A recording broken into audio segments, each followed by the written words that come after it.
Assalamualaikum warahmatullahi wabarakatuh. Sobat Jazirah, rahimakumullah. Bagaimana kabarnya? Semoga kalian semua senantiasa dalam lindungan Allah dan senantiasa diberikan rizki yang barokah. Amin ya rabbal alamin. Dikisahkan, pada suatu ketika Jibril datang menemui Nabi Muhammad SAW. Kali ini, Jibril datang pada waktu yang tidak biasa. Bahkan raut wajah Jibril pun terlihat berbeda dari biasanya. Melihat perbedaan dari malaikat Jibril ini, lalu Rasulullah SAW lantas bertanya, "Mengapa aku melihat raut wajahmu kian berbeda?" Kemudian Jibril menjawab, "Ya Rasulullah, aku datang kepadamu di saat Allah Subhanahu wa Ta'ala menyuruh agar dikobarkan penyalaan api neraka. Maka tidak layak bagi orang yang mengetahui bahwa neraka jahanam itu benar, siksa kubur itu benar, dan siksa Allah itu terbesar untuk bersuka-suka sebelum ia merasa aman daripadanya. Wahai Jibril, jelaskanlah kepadaku tentang gambaran neraka jahanam itu," tanya Rasulullah SAW. Ketika Allah menciptakan neraka jahanam, maka dinyalakan apinya selama 1000 tahun, sehingga merah warnanya. Kemudian dilanjutkan 1000 tahun lagi, sehingga berwarna putih. Kemudian 1000 tahun lagi, sehingga warna hitam. Lalu menjadi hitam gelap gulita, tidak pernah padam, nyala dan baranya. Demi Allah, andaikan terbuka sebesar lubang jarum, niscaya akan dapat membakar semua penduduk dunia karena saking panasnya. Demi Allah, andaikan satu baju ahli neraka itu digantung di antara langit dan bumi, niscaya akan mati semua penduduk bumi karena panas dan bau busuknya yang tak tertahankan. Demi Allah, jikalau satu pergelangan dari rantai itu diletakkan di atas bukit, niscaya akan cair sampai ke bawah bumi yang ketujuh. Demi Allah, andaikan seorang di ujung barat tersiksa, niscaya akan terbakar pula orang-orang yang berada di ujung timur karena sangat panasnya. Jahanam itu sangat dalam, perhiasannya besi, dan minumannya air panas bercampur nanah, dan pakaiannya adalah potongan-potongan api. Api neraka itu ada 7 pintu. Jarak antara pintu sejauh 70 tahun. Dan tiap pintu panasnya 70 kali dari pintu yang lain. Masing-masing pintu dibagi-bagi untuk laki-laki dan perempuan. Nabi Muhammad SAW meminta Jibril agar menjelaskan satu persatu mengenai pintu-pintu neraka tersebut. Lantas, Jibril pun menjelaskan apa yang diminta oleh Rasulullah. Pintu yang paling bawah namanya Hawiyah. Pintu neraka Hawiyah ini adalah pintu neraka yang paling bawah, yang merupakan neraka yang sangat mengerikan. Pintu neraka ini ditempati oleh orang-orang munafik, yang jika badan manusia berada di paling bawah neraka itu, maka badannya akan menjadi gosong, hancur, dan menjadi kerak. Orang kafir itu termasuk juga keluarga Fir'aun. Hal ini sebagaimana arti firman Allah Subhanahu wa Ta'ala dalam Al-Quran Surah Al-Qari'ah ayat 9, yang artinya, "Maka tempat kembalinya adalah neraka Hawiyah." Pintu kedua dinamakan Jahim, yakni pintu neraka tingkatan ke-6. Tingkatan neraka ini di atasnya neraka Hawiyah. Di dalamnya ditempati oleh orang-orang musyrik yang menyekutukan Allah Subhanahu wa Ta'ala. Hal ini sebagaimana arti firman Allah dalam Al-Quran Surah Asy-Syu'ara ayat 91, yang artinya, "Dan diperlihatkan dengan jelas neraka Jahim kepada orang-orang yang sesat." Pintu ketiga dinamakan Saqar, yang diperuntukkan bagi kaum Sobiin. Saqar merupakan pintu neraka pada tingkatan kelima. Di dalam pintu tersebut ditempati oleh orang-orang yang menyembah berhala atau menyembah patung-patung yang dibuat bangsanya sendiri. Tingkatan pintu neraka ini terletak di atasnya pintu neraka Jahim. Tentang neraka ini, Allah Subhanahu wa Ta'ala telah berfirman pada Al-Quran Surah Al-Muddatsir ayat 42 yang artinya, "Apakah yang memasukkan kamu ke dalam sakor?" Pintu keempat dinamakan Ladho. Pintu ini diperuntukkan bagi iblis dan bala tentaranya. Di dalamnya ditempati iblis laknatullah beserta orang-orang yang mengikutinya dan orang-orang yang terbujuk rayuannya. Kemudian orang-orang pun ikut serta menempati neraka Ladho. Mereka akan kekal bersama iblis di dalamnya. Tingkatan pintu neraka Ladho ini di atasnya pintu neraka Sakor. Dalam hal ini, Allah Subhanahu wa Ta'ala telah berfirman dalam Al-Quran Surah Al-Ma'arij ayat 15 yang artinya, "Sekali-kali tidak dapat, sesungguhnya neraka itu adalah api yang bergejolak." Pintu kelima dinamakan Hutomah, artinya menghancurkan hingga berkeping-keping. Hutomah diperuntukkan bagi kaum Yahudi. Pintu neraka Hutomah ini tingkatannya di atas pintu neraka Ladho yang dihuni para iblis. Tentang neraka Hutomah ini, Allah Subhanahu wa Ta'ala telah berfirman dalam Al-Quran Surah Al-Humazah ayat 5 sampai dengan 6 yang artinya, "Dan tahukah kamu apa Hutomah itu? Yaitu api yang disediakan Allah yang dinyalakan." Pintu keenam dinamakan Sair, yang artinya api yang menyala-nyala. Sair diperuntukkan bagi kaum kafir. Di dalamnya ditempati oleh orang-orang Nasrani dan para pengikut setianya. Pintu neraka ini berada di atas tingkatan pintu neraka Hutomah. Mengenai neraka ini, Allah Subhanahu wa Ta'ala telah berfirman dalam Al-Quran Surah Al-Insyiqaq ayat 15 yang artinya, "Dan dia akan masuk ke dalam api yang menyala-nyala." Rasulullah pun lantas bertanya, "Bagaimana dengan pintu ketujuh? Diperuntukkan untuk siapa pintu itu?" Sejenak malaikat Jibril terdiam. Malaikat Jibril seperti takut untuk menyampaikan siapa yang akan menghuni pintu ketujuh. Akan tetapi, Rasulullah Shallallahu Alaihi Wasallam mendesaknya sampai akhirnya malaikat Jibril berkata, "Pintu ketujuh diperuntukkan bagi umatmu yang berdosa besar dan meninggal sebelum mereka bertaubat." Mendengar penjelasan Jibril yang mengagetkan itu, Rasulullah pun langsung pingsan. Kemudian Jibril meletakkan kepala Rasulullah Shallallahu Alaihi Wasallam di pangkuannya sehingga sadar kembali. Dan sesudah sadar, beliau bersabda, "Wahai Jibril, sungguh besar kerisauan di hatiku. Apakah ada seorang di antara umatku yang akan masuk ke dalam neraka?" Jibril pun menjawab, "Ada ya Rasulullah, yaitu orang yang berdosa besar." Rasulullah Shallallahu Alaihi Wasallam lalu menangis mendengar penuturan dari Jibril. Jibril pun ikut menangis. Kemudian Rasulullah langsung masuk ke dalam rumahnya dan tidak keluar kecuali untuk ke masjid untuk melaksanakan sholat.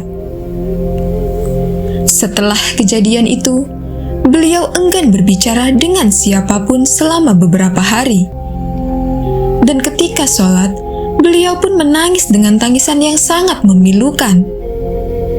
Api yang ada sekarang ini, yang digunakan Bani Adam untuk membakar, hanyalah 1/70 dari api neraka Jahanam. Hadis riwayat Bukhari Muslim. Pada hari yang ketiga, Abu Bakar radhiyallahu an datang ke rumah beliau dan mengucapkan, "Assalamualaikum ya ahla baiti rahmah. Apakah saya bisa bertemu dengan Rasulullah?" Namun tidak ada seorang pun yang menjawabnya, sehingga Abu Bakar menangis terseduh-seduh. Sayyidina Umar radhiyallahu an datang dan berdiri di depan pintu seraya berkata, "Assalamualaikum ya ahla baitin Nabi, apakah saya bisa bertemu dengan Rasulullah?" namun tidak ada seorang pun yang hendak menjawabnya, sehingga Umar lantas menangis terseduh-seduh. Kemudian Salman bangkit dan mendatangi rumah Fatimah putri Nabi.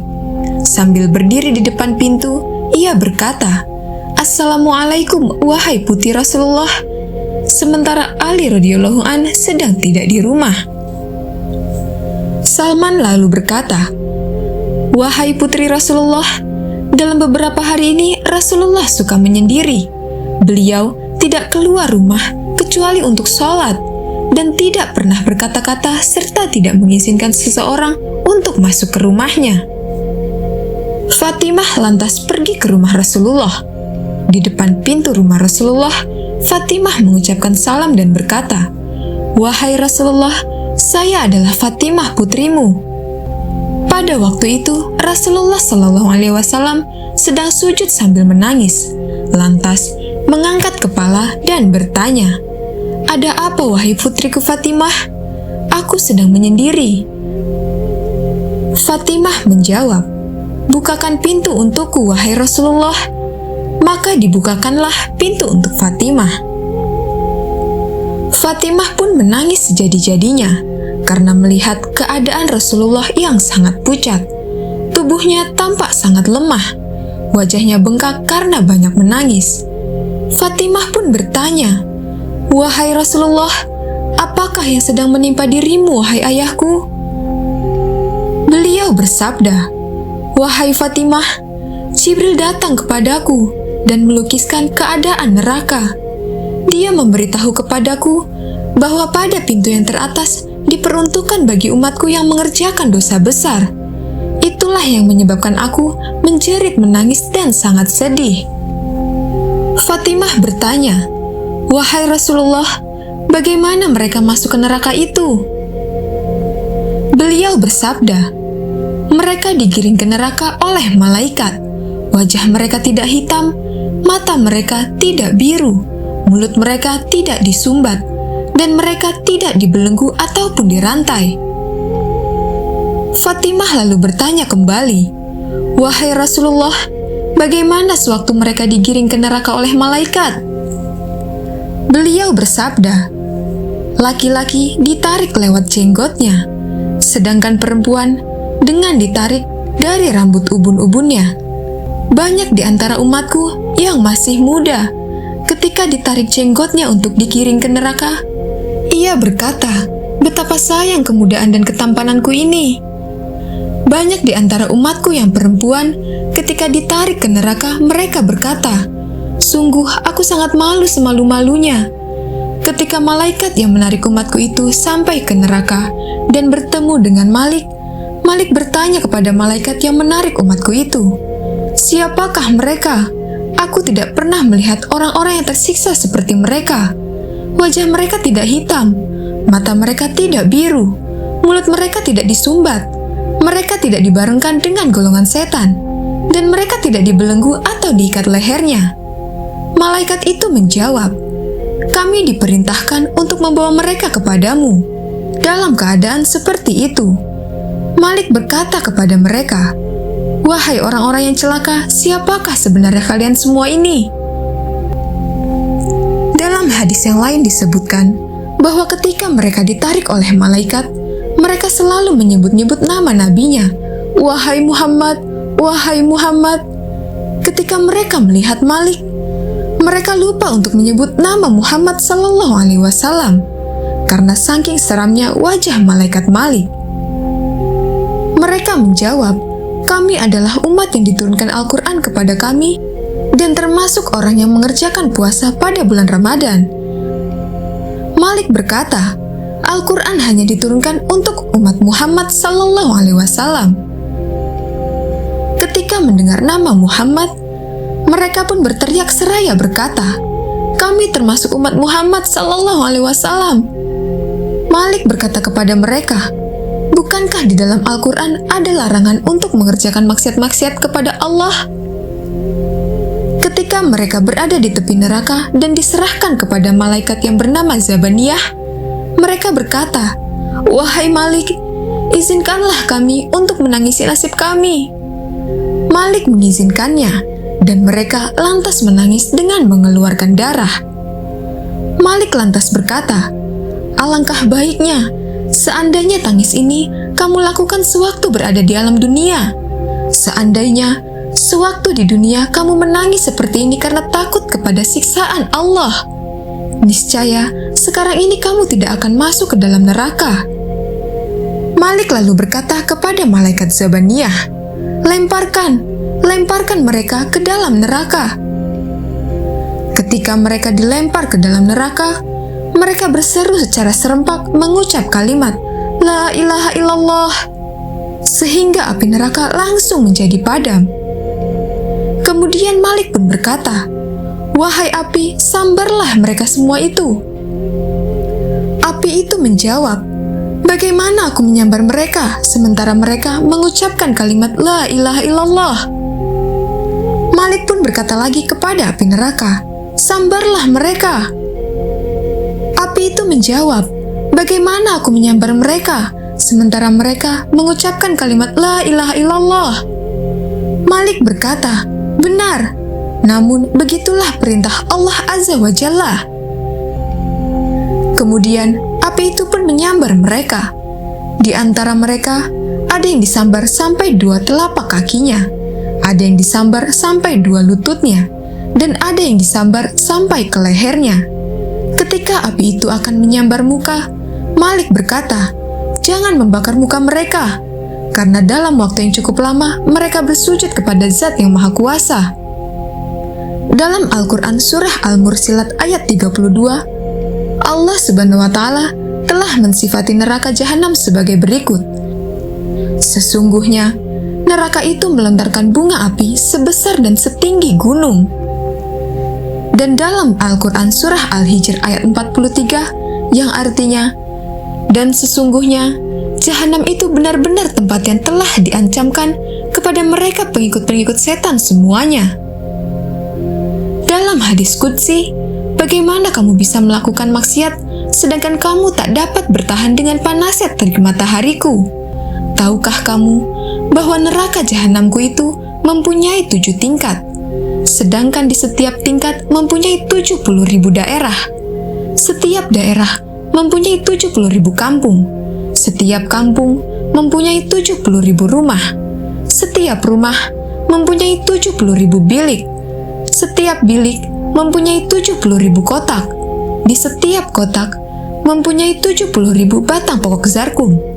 Di bawah setiap pokok zarkum mempunyai 70.000 ekor ular. Di dalam mulut setiap ular yang panjangnya 70 hasta mengandung lautan racun yang hitam pekat. Juga di bawah setiap pokok zarkum mempunyai 70.000 rantai yang diseret oleh 70.000 malaikat." Wallahu a'lam bishawab. Semoga kita semua dapat memetik hikmah dalam cerita tersebut dan juga dapat kita jadikan pelajaran untuk kehidupan kita sehari-hari. Amin ya Rabbal Alamin. Wassalamualaikum warahmatullahi wabarakatuh.